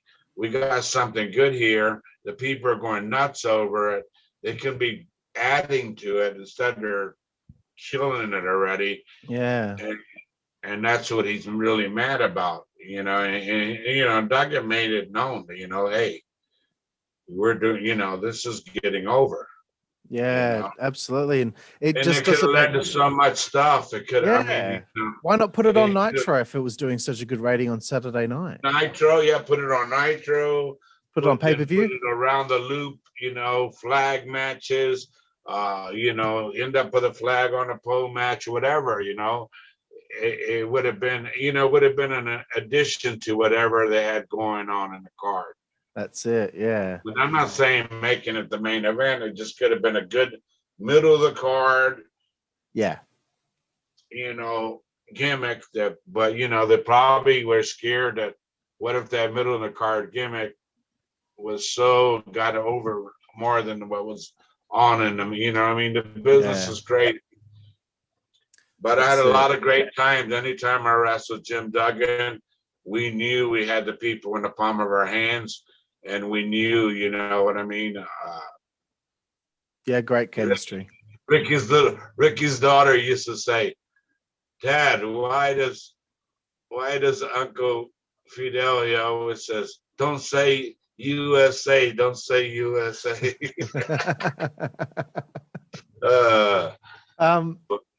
Where were you and what did you think when you found out that the WWF bought WCW in 2001? I don't know if I was working in Puerto Rico or just working there all around, Independence and working in Puerto Rico. I remember sitting at home watching it when it happened. I sort of knew what's going to happen. I had a inside scoop on that, but it was the way they did it. I think I liked it, with Shane there and Vince and because of the way they could have did a lot more with that. Absolutely, yeah. You know what I mean? They could have had Shane like I'm the owner, but kept it that way, even though the people, the marks, everybody knew that it wasn't. And I don't like to call them the fans, knew that it wasn't, but it's still, I think there was a big build that could have been there. They should have taken their time. They should have kept Exactly. WCW on maybe not have SmackDown, but have Nitro be the other show and have Raw and just keep them separate. Wait for those AOL Time Warner contracts to run out with some of the bigger WCW names and eventually have them both clash. Not start the angle there and then within 6 to 7 months, the angle's over when that angle could have gone for 2-3 years. That could have been the biggest. Exactly. And it would have meant a lot more. Yeah. I still can't believe what happened. That was like strike one for me. Out of the 3 strikes that led me to stop watching WWF and WWE. So disappointing as a fan. Anyway, we're going from there and we are fast forwarding all the way to June 20th, 2020 last year, Fort Lauderdale, 6-man tag team action. The Barrio Brothers reunite? And what company was that for? That was for, let's have a look here. I've got it in my notes. It says, Jimmy McDowell, Storm, and Tyler Tornado defeat the Barrio Brothers and Francisco Chiazzo at CCW Summer Glory at Extreme Action Park in Fort Lauderdale, Florida. Okay, yes, yeah, and that was why we still have this pandemic going. Yeah, and but it was a good that was like we reunited, but we had teamed other places, but they made it that more, and it was fun, to do that show like that, and it drew the capacity crowd that they let be in there. We all in the dressing room. They came in a few times. Everybody had masks on, even the wrestlers in the dressing room. Right. And they came in the health people and made sure. A couple of wrestlers had their masks pulled down. They had to make them pull them off. And but it was great to team up. It's always great to team up with Ricky Santana, because we know when we go out there, no matter, even at our age right now, not that we're saying we're real old, but anyway, even at our age right now, we can still go out there and have a match with the right people. Yeah. Not with these, and I don't mean it bad. There's a lot of young talent out there that's good, but are not being directed the right way or taught the right way. They got them doing 50,000 high spots and flipping and flopping, and it's not the way, they don't got them telling a storyline. They don't got them holding a hold or, and then going into a high spot. They're just one spot after another, bam, bam, bam. And it doesn't mean anything anymore. No, and some of the spots they do, some of the things they do, then when they do their finish, it's not as good as some of the things they did as false finish. Yeah, exactly. I kind of think of it like this. In Star Wars, they have a thing called special effects.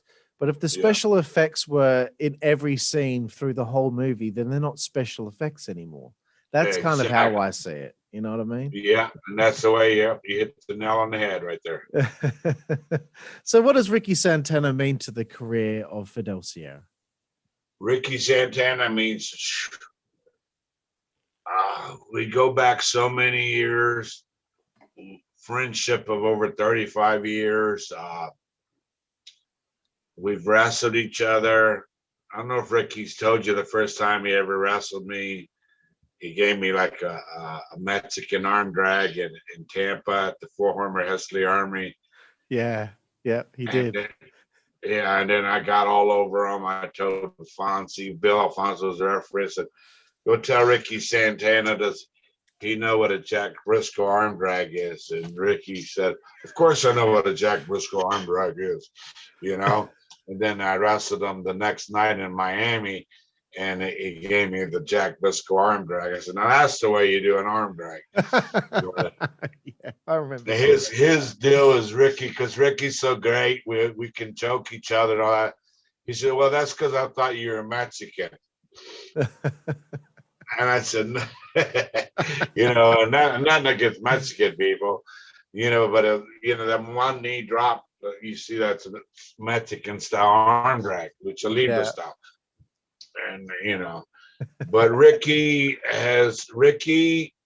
is not only a friend and like a brother to me, his whole family, and to my wife.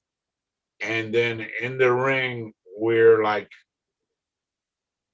so close, you know what I mean? We function so good together. We know each other's what we're sort of thinking during our match, whether we're wrestling each other or teaming against somebody. And he's one of the best friends I have in this business, and I really love Ricky and his whole family, and I talk to him every single day. I call him every afternoon because I know he's driving from his work. Yeah. And I said, "Bro, how's that traffic out there?" I would always rib him over. "Ricky, what are you doing knowing that he's in the middle of some bad traffic?" He said, "What do you think I'm doing?" But we'll always be the best of brothers of ever, and I've had a lot of close, good friends, from him to like Kurt Hennig to there's so many guys that, and Rip the Crippler, Oliver, and all these guys that I got to team up with and wrestle, and Kurt Hennig was my wingman, or he would call me his wingman or whatever, because I took Kurt Hennig to, I'm not trying to get off the subject. Ricky, fine. I love him. He's my brother. But I took Kurt Hennig to WWC to wrestle Carly Colon, who then later became Carlito Caribbean Cool. Yeah. And Carly was not just starting out, but he wasn't.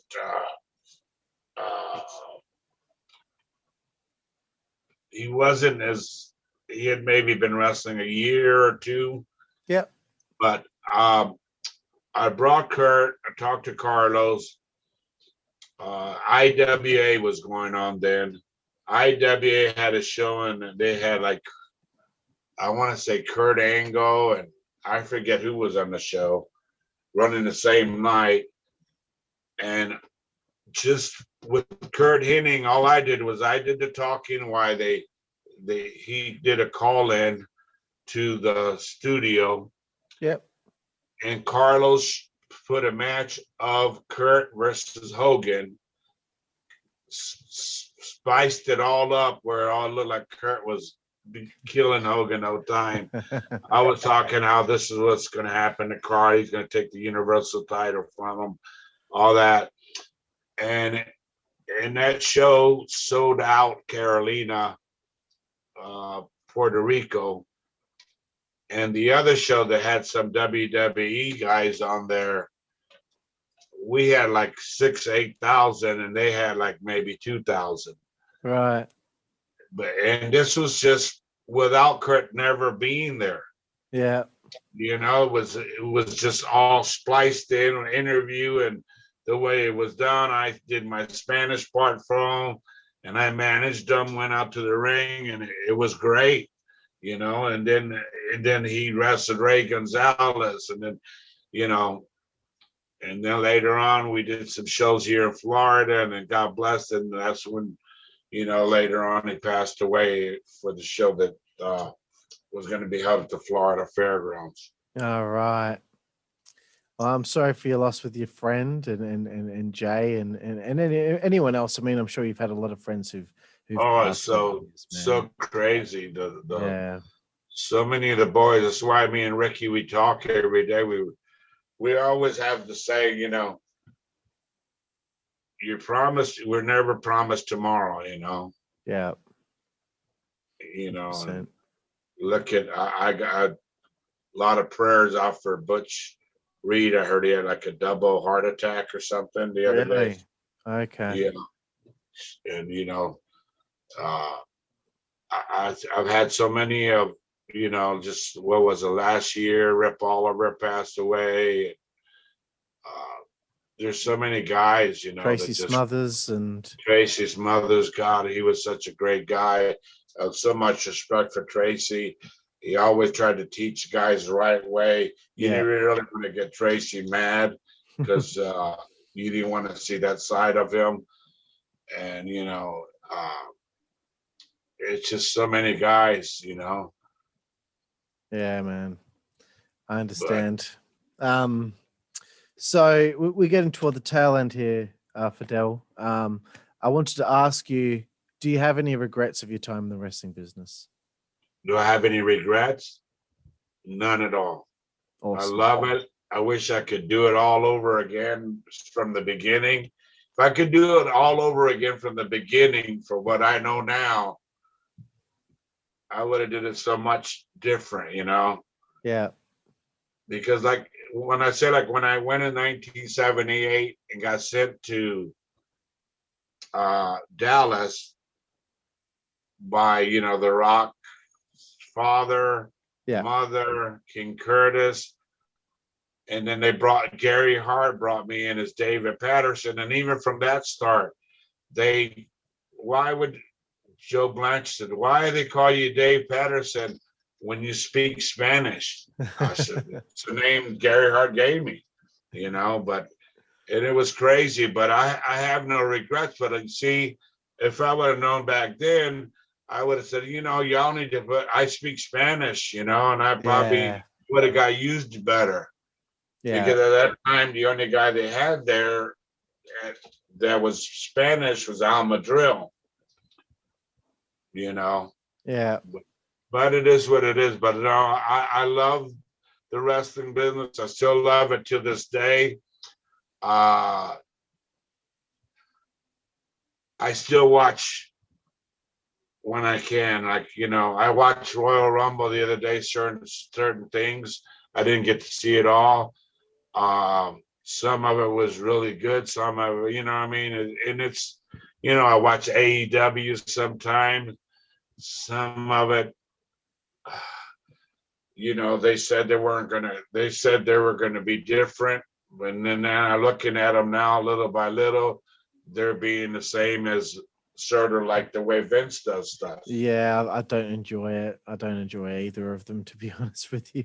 Yeah, so it's, it's to me, the right combination for this business is for a company like, is a mixture. It's how you mix it up. Okay, you have some young guys, older guys, legend guys, mix it all up, I agree. And then I think that you'd be giving the people something different. Yeah. Not go, okay, you can't go back to old school because it's a whole different. They're being fed so much, but there's a way you can mix it up where it could almost be old school with a little bit of new school all mixed up. Yeah, I think that would be a good mix for sure. Yeah, so what if you have a couple legend matches here and there? You know what I mean? Yeah. People like that, Yeah.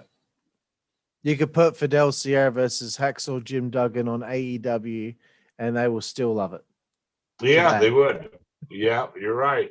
You're right. Is there anything else that you want to accomplish with the wrestling business at this stage of your career? I would love to help behind the scenes, like let's say WWE, whatever. But I think from the heat from years ago, uh, that I don't know if that would ever happen. Yeah. I would even love to be part of AEW, but it's wanting to be a part like of AEW or whatever, and then what they'll give you to let you put that input in is the whole key to the situation. Yeah.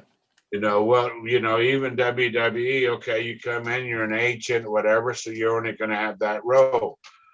I'd love to be able to feed them some stuff, a little bit of old school stuff, but then brought up to date, Yeah. and things that I think that are missing, and, I have a lot of people that I know that,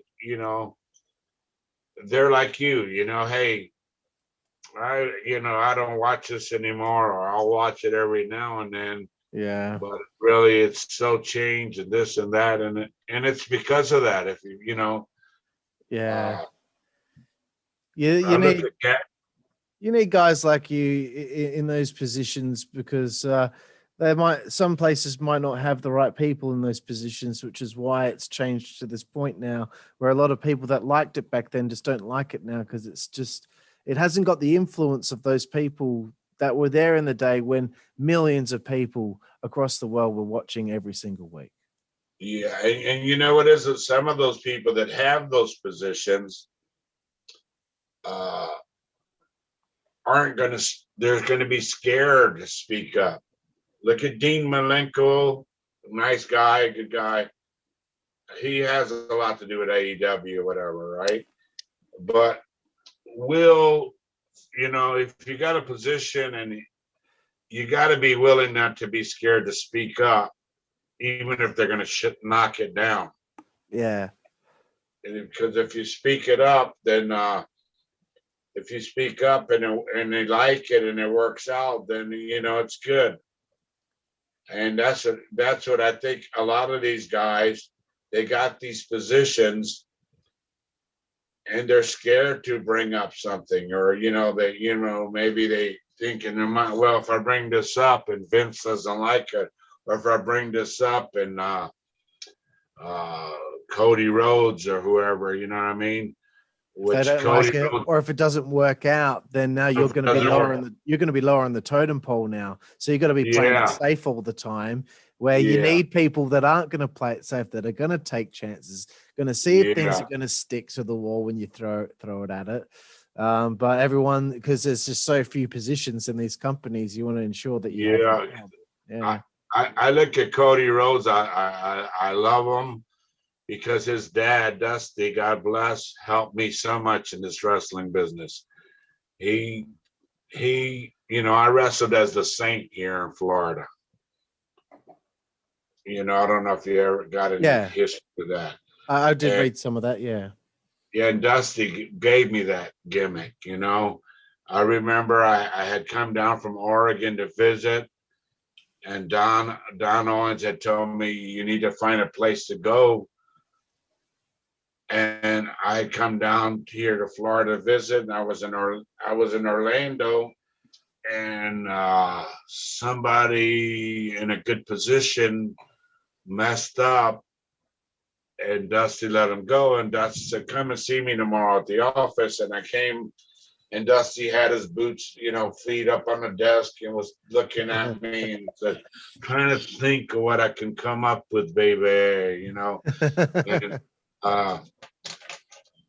And then he said, I got it. He said, I'm looking at you all in spandex, with a white mask, spandex, and a gold halo, and go in as the Saint. And it wasn't no copy of El Santo or anything like that. Yeah. And I said, yeah, and I should have even the spandex gloves, gloves and everything. And Dusty took it, and look, I took Crusher Khrushchev. I wrestled as a Saint. I managed Crusher Khrushchev as a Russian, and took Jim the Animal Neidhart, God bless, and turned him into a turncoat American. And we had so much heat. We were having every Sunday in Orlando, and a lot of it, we were having to fight back to the dressing room.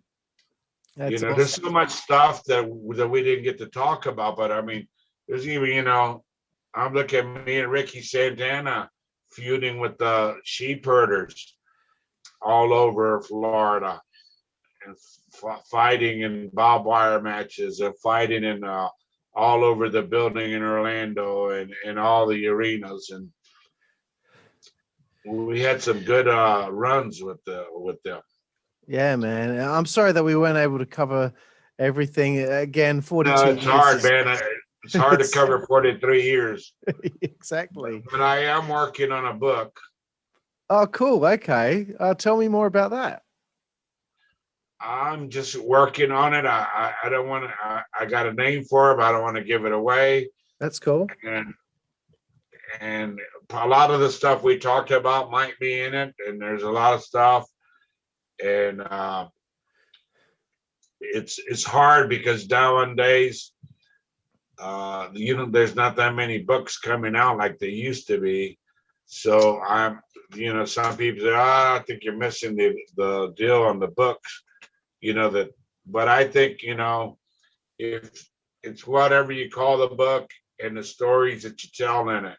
Yeah. And I got so many great stories and true stuff that happened, and things that I've seen happen in this business, that I would put in this book.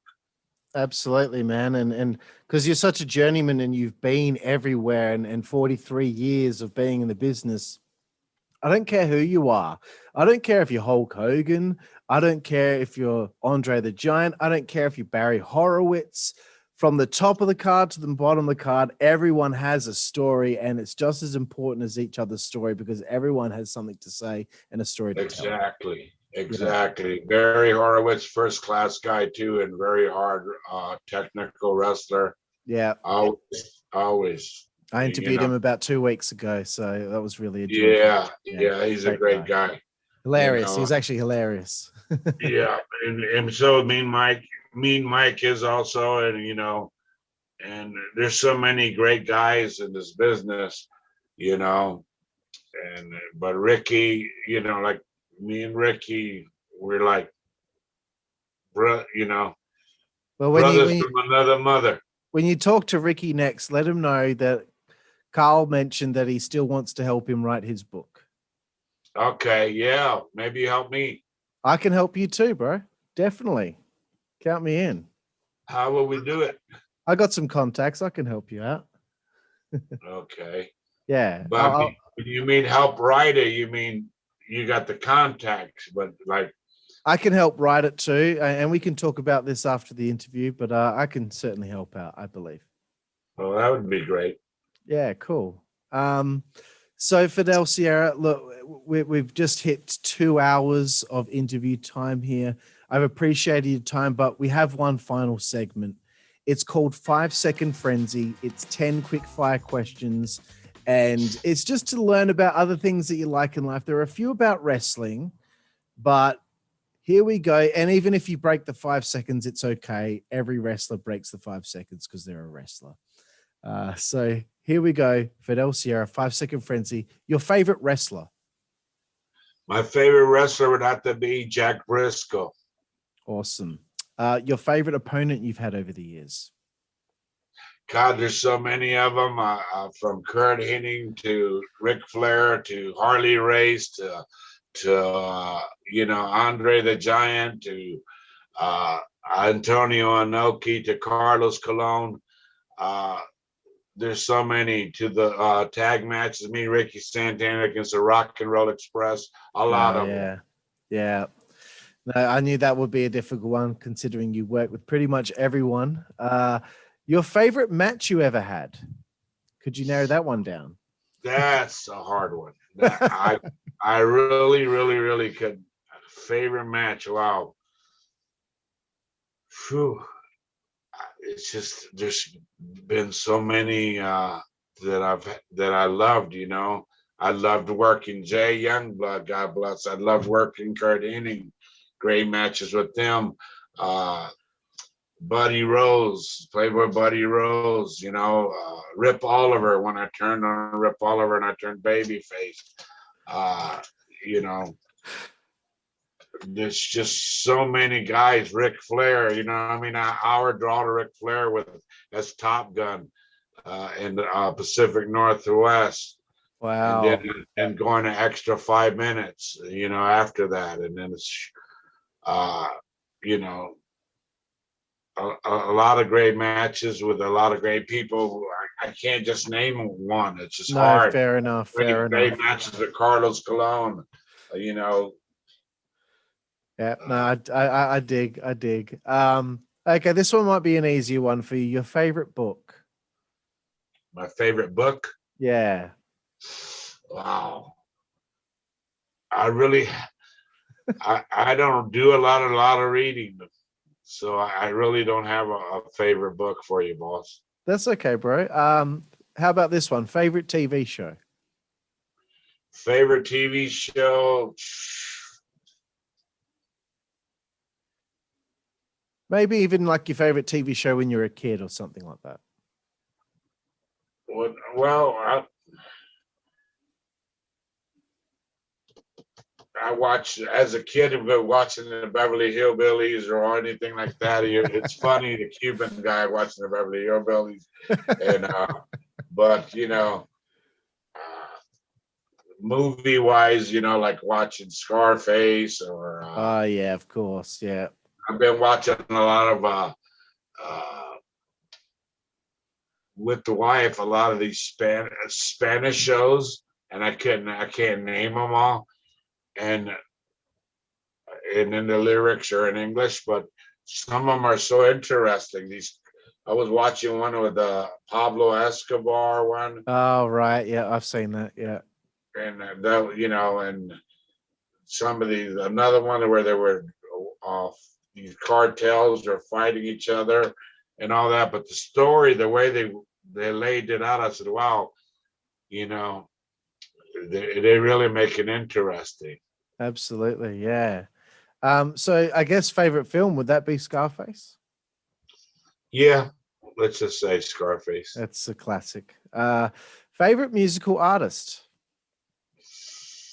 Oh, really? Country music wise, Hank Williams Jr. Rap wise, I guess 50 Cent. Cool, man. Back in the day, when I was a teenager, I went and seen Santana and Led Zeppelin and all that, you know what I mean? Really? So that's amazing. Yeah, so those are great concerts that I got to go to. And Janis Joplin. Oh, I see Janis. Wow. Yeah. And Janis Joplin, I seen her in concert, and I seen her go to jail right after her concert.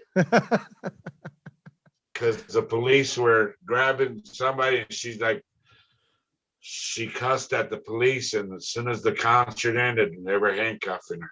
Oh my gosh. Tremendous. What is your favorite food, Fidel? My favorite food would be black beans, yellow rice, roast pork, Cuban breaded steak. Delicious. Your favorite place to eat on the road?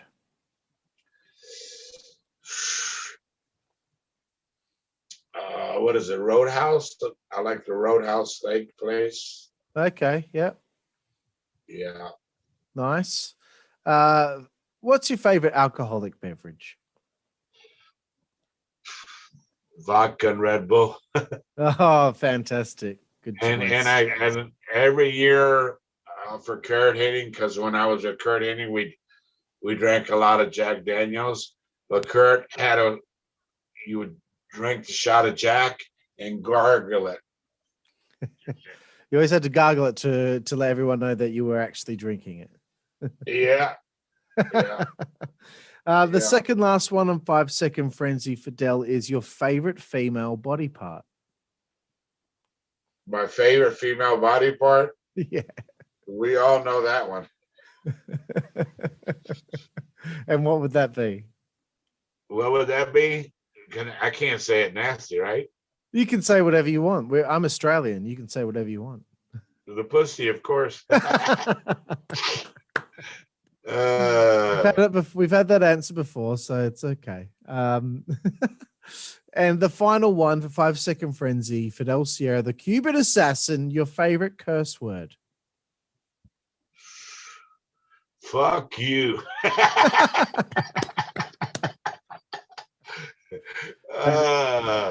Thank you so much, bro, for doing this show with me, and I just really want to say, and I say this at the end of every interview, but I mean it every time I say it.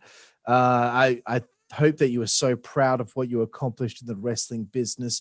43 years, you're still working every now and then, but you made an impression on me when I watched you in the late 90s in WCW, and I just want to say, this is what's meaningful. I live in the most isolated city in the world, Perth, Western Australia, and you had someone here appreciate you and what you've done.